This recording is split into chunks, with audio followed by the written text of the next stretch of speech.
Atticus, why don't people like us and Miss Maudie ever sit on juries? You never see anyone from Maine come on a jury. They all come out from the woods. I was wondering when that occurred to you. There are a lot of reasons. For one thing, Miss Maudie can't serve on a jury because she's a woman. You mean women in Alabama can't? I do. I guess it's to protect our frail ladies from sordid cases like Tom's. Besides, I doubt if we'd ever get a complete case tried. The ladies be interrupting to ask questions. Women in the South are thought to be delicate, and men think they need to be protected. Awake! What ho, Barbantio? Thieves! Thieves! Thieves! Look to your house, your daughter, and your bags. Thieves! Thieves! Unmarried women are regarded as their father's property, and the blazed two marriages are marked by male jealousy and cruelty. Both wives are murdered by their own husbands.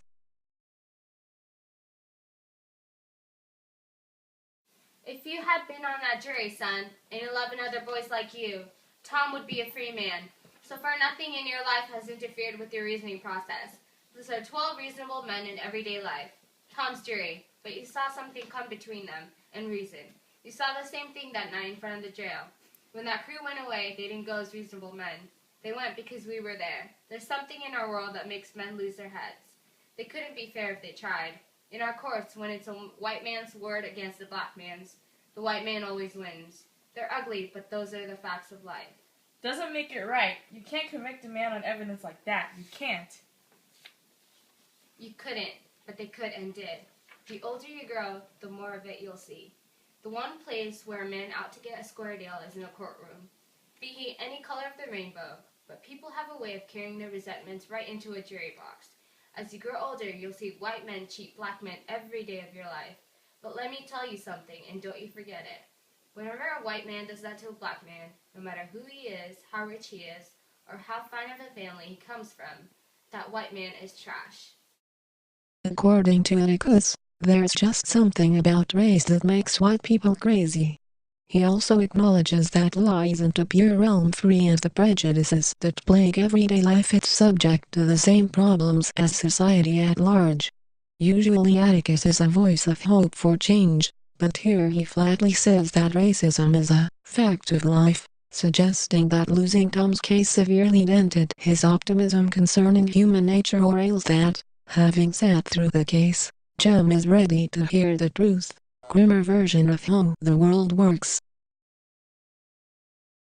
Zounds, sir, you're robbed. For shame, put on your gown. Your heart has burst, you have lost half your soul. Even now, very now, an old black ram is tupping your white ewe. Arise, arise, awake the snoring citizens with the bell, or else the devil will make a grandsire of you. Arise, I say. Othello is one of the first black heroes in English literature. He is a military general who has risen to a position of power and influence. At the same time, however, his status as a black-skinned foreigner in Venice marks him as an outsider and exposes him to some pretty overt racism. There he is. Look at him. Mr. Heck said that they walked in a straight line. He can't even stay in the road. He looks more sick than anything. The dog's name sounds suspiciously like that of another character. Tim Johnson, Tom Robinson. The mad dog in the novel symbolized Tom Robinson and foreshadows what will happen to him. That's the fault. That handkerchief did an Egyptian to my mother give. She was a charmer and could almost read the thoughts of people. She told her while she kept it 'twould make her amiable and subdue my father entirely to her love. But if she lost it, or made gift of it, my father's eyes should hold her loathed, and his spirits would hunt after new fancies. She dying gave it me, and bid me, when my fate would have me wive, to give it her. I did so, and take heed on it.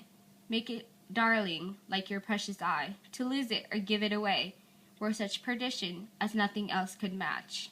Is it possible? 'Tis true, there's magic in the web of it. A Sibyl that had numbered in the world the sun to course 200 compasses, in her prophetic fury sued the work. The worms were hollowed that did breed the silk, and it was dyed in mummy, which the skilful conserved of maidens' hearts. Othello gives it to Desdemona as a first gift. The handkerchief functions as a token of his love, which Desdemona cherishes.